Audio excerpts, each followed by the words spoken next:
So imagine you're sitting down, you turn on your webcam, and you're just, pouring your heart out about your career journey. Right, you're trying to make a connection. Exactly. You're expecting to make this human connection, only to realize the artificial intelligence on the other end isn't listening to your passion at all. No, not even a little bit. It's just coldly calculating the semantic distance between your words and a job description. It's a harsh reality. It really is. So welcome to the new era of hiring. Today, we are exploring how to navigate AI-led job interviews, specifically looking at platforms like Micro1 and their AI recruiter, Zara. Yeah, this is such an important topic for anyone looking for a job right now. Totally. And the mission for this session is to entirely rethink how you approach that classic "tell me about yourself" question when you're facing an AI. Because honestly, if you treat this like a standard coffee chat with a human recruiter, you are walking straight into a trap. Oh, absolutely. It's a fundamental misunderstanding of the environment you're in. Right. When you answer that question with a human, you're building rapport, right? You're establishing a vibe. Yeah, you want them to like you. Exactly. The human recruiter is assessing warmth. They're looking at cultural fit. But an AI system operates on a completely different paradigm. How so? Well, it evaluates substance over performance. You have to realize that in an AI interview, you aren't just answering a question. You are the prompt. Wait, I'm the prompt. That is a massive shift in perspective. It really is. Your response acts as the prompt engineering that dictates exactly how the rest of the interview will unfold. So if I'm the prompt, that means my initial introduction is basically programming the AI's behavior for the next 20 minutes? Precisely. And this is exactly where candidates often stumble. They approach the AI with those human conversational habits. Like rambling. Rambling, sharing tangential personal details. Yeah. Just to seem, relatable. Right, like mentioning your dog or your weekend plans. Yeah, or they list this massive sprawling web of skills that they can't fully back up. Basically, they provide messy data. Okay, let's visualize this. I like to think of your answer to "tell me about yourself" as drawing a map for the AI. Oh, I love that analogy. Yeah, so you're handing the system a set of directions. It listens to the specific details you provide, the keywords you emphasize, the experiences you highlight, Right. and it uses those exact directions to generate the follow-up questions. Yes. So if you hand the AI a clean, clear map with well-defined roads that lead directly to your professional strengths, well, the interview flows in a direction you control. You're steering the ship. Exactly. Yeah. The system stays on the main highways of your core competencies. Okay, but what if I draw a messy map? Yeah. Like, say I throw in confusing side streets, random hobbies, and I mention peripheral software tools I haven't touched in 5 years just because they sound oppressive? If you do that, then the AI may ask you confusing, difficult questions that totally derail your momentum. Because it's following the map I gave it. Right. It will follow those messy side streets wherever they lead. If you mention a highly advanced tool just to pad your introduction, the AI's natural language processing might just latch onto that specific entity. Oh, no. Yeah, and suddenly it generates a deeply technical question about a framework you barely understand. You've essentially handed the AI directions to a place you don't actually know how to navigate. Okay, but I want to push back on this a little bit, this strategy of only providing safe information. Sure. Because as a job seeker, your instinct is survival, right? You know there are hundreds of applicants. Definitely. Doesn't sticking strictly to a narrow, safe map mean I'm failing to show my full range? I mean, I feel like I need to hit every single keyword in the job description just to get past the algorithm. I mean, that anxiety makes total sense, but you really have to separate the initial resume screening from the active AI interview. Okay, how are they different? Well, the resume scanner looks for breadth. It wants to see all those keywords. But the AI interviewer tests for depth. Ah, I see. Throwing in 10 buzzwords might work on paper, but in a dynamic AI conversation, it's a huge liability. Because it can ask about any of them. Exactly. The system doesn't just check off a list, it probes.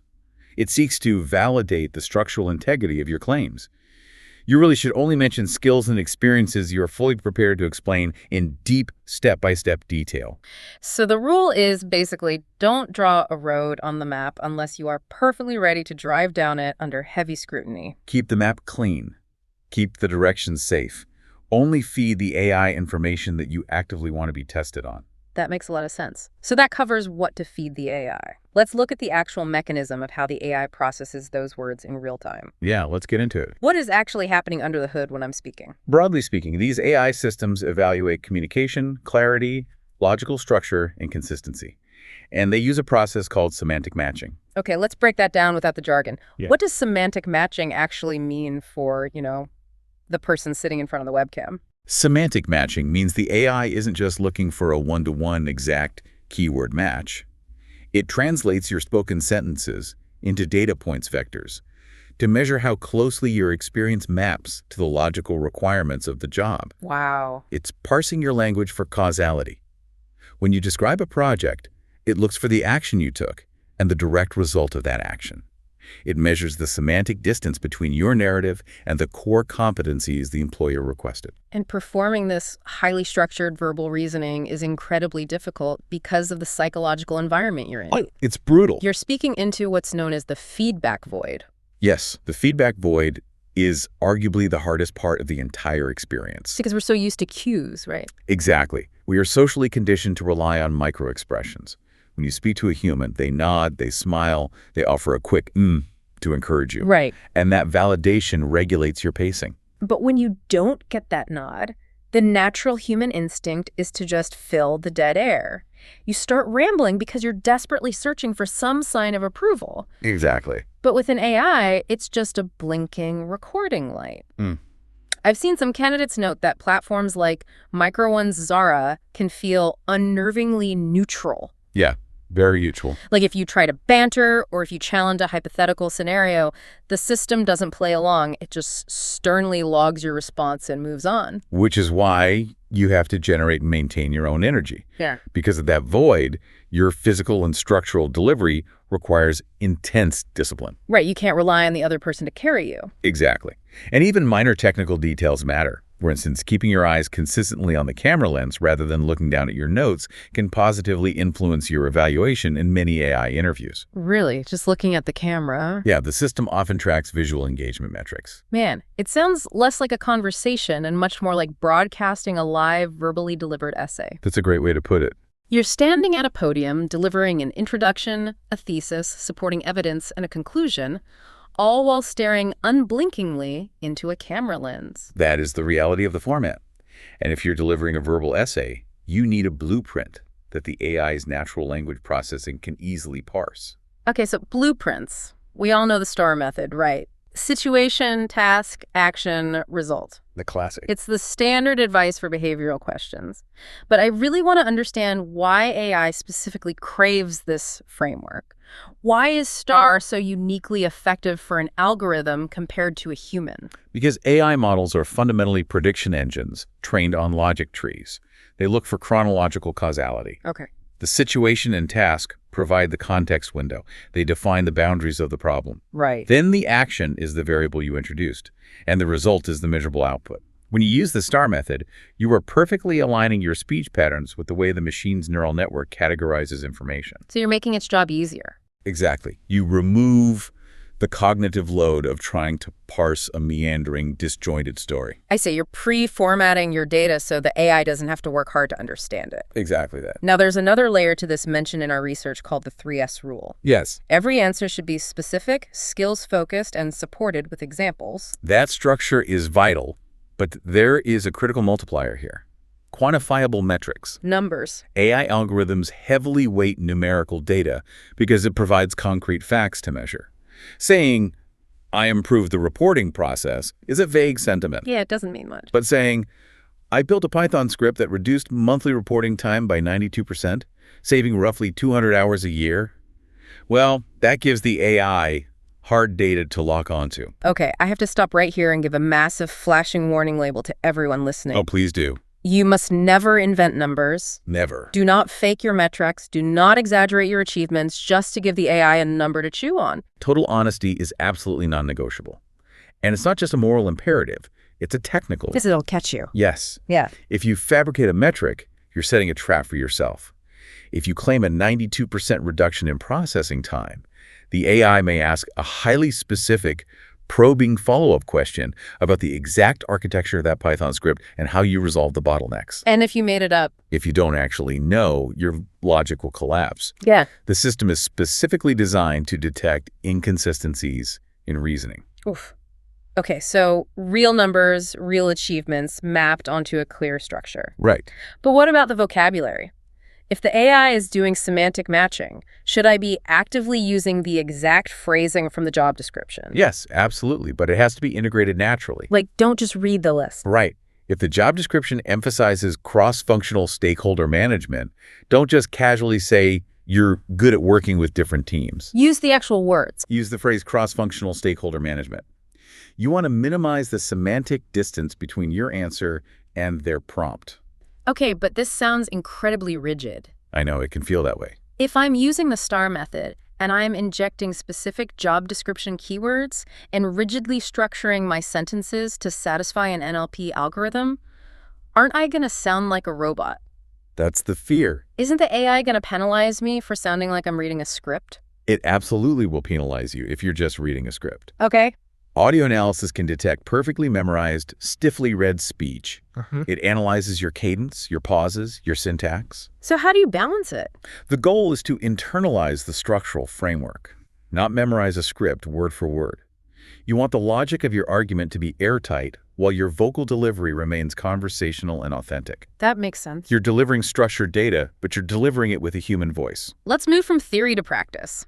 I think we need to demonstrate what this actually sounds like. Let's do it. Let's run a simulation of a messy map versus a clean, safe map. Okay, I can play the role of Zara, the AI interviewer for Micro1. You play the candidate applying for a data analyst role. Sounds good. The core requirements are strong analytical thinking, mathematical proficiency, and database management. Okay, I'm ready. Let's do round one, the weak answer. I'll play the candidate who treats the AI like a human recruiter and tries to show off way too much. All right. Hello. Welcome to the interview. Could you please tell me about yourself? Oh, hey, Zara. Yeah, so, I've always been a really hard worker pretty much my whole life. I actually started out wanting to be an architect, but then I realized I like computers way more. At my last job, well, 2 jobs ago, really, I did a lot of data stuff, mostly spreadsheets and some database things, helping the marketing team. But I'm also super passionate about video editing, and I do a lot of 3D modeling in my spare time using Blender. I'm basically the guy everyone calls when their hardware breaks in the office. So yeah, I'm a highly motivated team player seeking to leverage my synergistic capabilities to help your company win. And scene.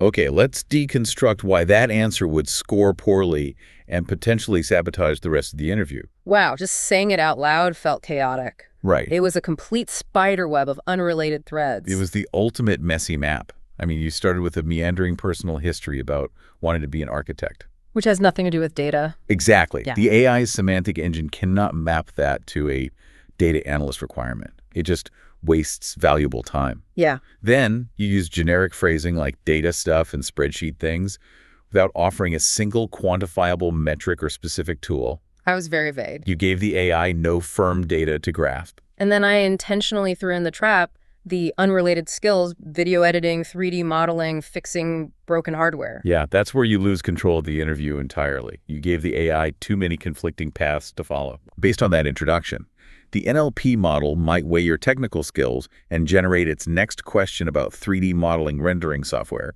or ask you how you troubleshoot motherboard failures instead of asking you about data analysis. I literally programmed the AI with the wrong prompt. You did. And finally, you ended with empty corporate buzzwords, synergistic capabilities. My classic buzzword. The AI extracts zero analytical value from that phrase. Yeah, the resulting follow-up questions from that intro would be a complete nightmare. Oh, for sure. Okay, let's reset and do round 2, the strong answer. Same data analyst role. I'm going to take a breath, focus on the camera, internalize the structure, and deliver a clean map. Perfect. Hello, welcome to the interview. Could you please tell me about yourself? Hello. I'm a professional with a degree in mathematics and 2 years of direct experience in data analysis. Currently, I work as a junior analyst, where I use statistical models to review financial data sets. My strongest skill for this role is my ability to approach complex numerical problems with clear, step-by-step logic. For example, last month, I identified a hidden calculation error in a large dataset that was skewing our quarterly projections. I isolated the anomaly, corrected the Python script, and saved the team roughly 2 days of manual recalculation work. I'm excited to bring this level of analytical rigor and problem solving to your team. And seen. Wow. That is a radically different approach. Yeah, it felt very different. Let's look at why the AI's parsing engine would reward that exact structure. It felt incredibly grounded. I wasn't, grasping at straws. It was concise, usually coming in well under the recommended 90 to 120-second limit. Right. The syntax was clean. You established your core credentials immediately, masticate with junior analysts. Boom, right at the start. And you explicitly highlighted a relevant skill step-by-step logic for numerical problems. And I applied the 3S rule there. You did. I was specific, I was skills-focused, and I supported it with a concrete example about the calculation error, making sure to include a real, truthful metric about saving 2 days of work. Yes. And most importantly, returning to our map concept, you gave the AI interviewer a highly predictable, safe direction. Right. Because NLP systems look for the most prominent, detailed entities in your speech to generate the next conversational node. Okay. So it is highly probable that the system's very next prompt will be asking you to explain how you isolated that calculation error, or what specific statistical models you prefer to use. And that is the true leverage you have in this format, because I am completely prepared to talk about that specific calculation error. Exactly. I lived that experience. I know the technical details inside and out. A strong, structured introduction removes the anxiety from the rest of the interview because you're essentially guiding the AI to ask you about your most rehearsed, impressive accomplishments. You are dictating the terms of the evaluation. You are feeding the machine the exact parameters you want to be measured against. That is so empowering. As we wrap up this discussion, let's just distill this into the core strategy you need to take with you. Good idea. In an AI interview, the opening question is not a casual icebreaker. It is the structural foundation for your entire assessment. Right. And remember the environmental rules. Keep your answers focused and concise, generally under that 2-minute mark. Pace yourself. Speak at a deliberate, clear pace. Maintain eye contact with the camera to simulate visual engagement despite the feedback void, and stay relentlessly connected to the core requirements of the role. And adhere to the rule of absolute honesty. Use real numbers and real examples. Always. Draw a clean map. Only mention the tools, skills, and scenarios that you are fully prepared to explain in deep technical detail if challenged. Because ultimately, the AI isn't just transcribing your audio. It's analyzing how logically your mind organizes complex information. Right. It's a test of your ability to synthesize your career into clean, actionable data. Which brings up a really fascinating side effect of this entire process. Oh. Yeah, if you train yourself to survive an AI interview, if you learn to speak with intense specificity, strip away the rambling, rely on structured logic, and support your claims with clear metrics, you aren't just learning how to talk to a machine. No, you're not. Could mastering the AI interview actually make you a drastically sharper, more persuasive communicator in your everyday human interactions? Honestly, it's highly likely. If you can clearly map your thoughts well enough for an algorithm to parse your logic without confusion, human listeners will certainly find your communication vastly more compelling. That is something to keep in mind the next time anyone, human or machine, asks you to tell them about yourself. Thanks for joining us for this session. We'll see you next time.